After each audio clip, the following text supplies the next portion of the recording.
What's going on, everyone? So this is the model for an overuse injury.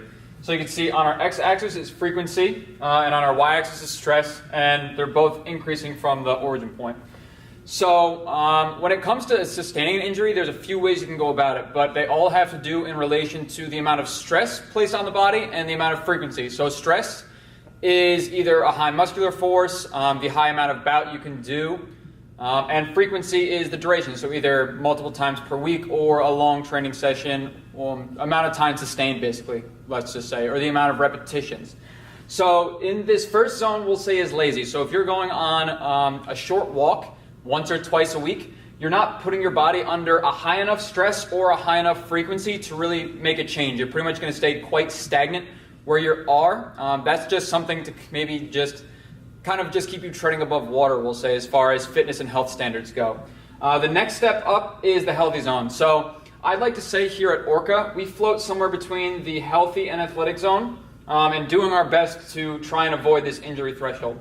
So in the healthy zone is fluctuating between higher and lower amounts of stress and frequency. So on days where the strength program is a little bit more intense, where Monday and Thursday are either we're coming closer to our 3 repetition max, or it's a high volume, like this week we're doing 40 reps of each major exercise, which is a lot. The Tuesday and Friday might be a little bit less intense, either in duration or in the amount of repetitions or things you'll be doing. Likewise, on days where Tuesdays and Fridays are kicking ass, like a 12 days of Orca, the Mondays and the Thursday strength workouts might be a little bit tailored back. That's just to keep you in a situation to keep you away from this injury threshold.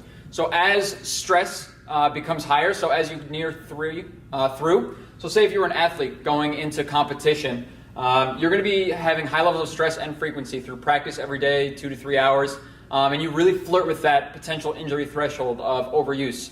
So you see baseball pitchers getting a lot of elbow or shoulder injuries from just the amount of volume they're doing, right?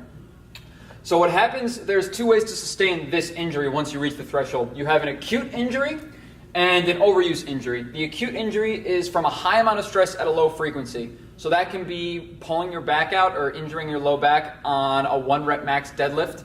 It could be something, if you want to put it in real life scenario, of like getting into a car accident where it just takes 1 instance for something bad and catastrophic to happen. This is called an incidental injury or accidental. It just happens in 1 traumatic experience. On the opposite spectrum of overuse, that's something at a very high frequency but low amount of stress. So for a lot of you who come in and have your day job, which does not revolve around being a professional exerciser, right?